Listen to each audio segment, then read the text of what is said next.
કેન્દ્ર સરકારની પીએમજેએવાય યોજના ગરીબો માટે આશીર્વાદરૂપ સાબિત થઈ રહી છે। મહીસાગર જિલ્લાના કડાણા તાલુકાના જોડિયા બાળકોને નવું જીવન મળ્યું છે, જેમાં કલિયારી ગામના એક ગરીબ પરિવારના જોડિયા બાળકોને પીએમજેએવાય યોજના થકી ₹4 લાખનો સારવાર ખર્ચ નિઃશુલ્ક થયો છે। 9 મહિના પૂરા થતા ડિલિવરી થતી હોય છે, પણ કોઈ કારણસર જે આપણે રોકી ના શકીએ એવા કારણસર એમની 7 મહિને ડિલિવરી થઈ ગઈ। 7 મહિના એટલે 2 મહિના વહેલી ડિલિવરી થઈ। જુડવા બાળકો હતા, તો એક બાળકનું વજન 1 કિલો હતું, બીજા બાળકનું વજન 1.5 કિલો હતું। બંને બાળકોને શ્વાસની તકલીફ હતી, તો બંને બાળકોને કાચની પેટી એટલે અમારા એનઆઈસીયુમાં દાખલ કરવામાં આવ્યા।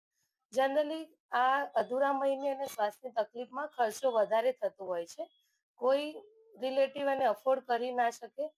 એક બાળકમાં 2 થી 2 લાખ જેવો થતો હોય 2 મહિના માટે, તો આપણે એને પીએમજે યોજના હેઠળ અહીં ફ્રી સારવાર આપવામાં આવે છે।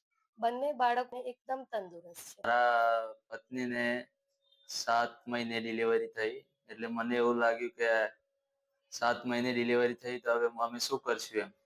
અહીંયા દવા કરાવવા માટે મેડમ જોડે લઈને ગયા, એટલે પેટીમાં મૂકવાની વાત કરી।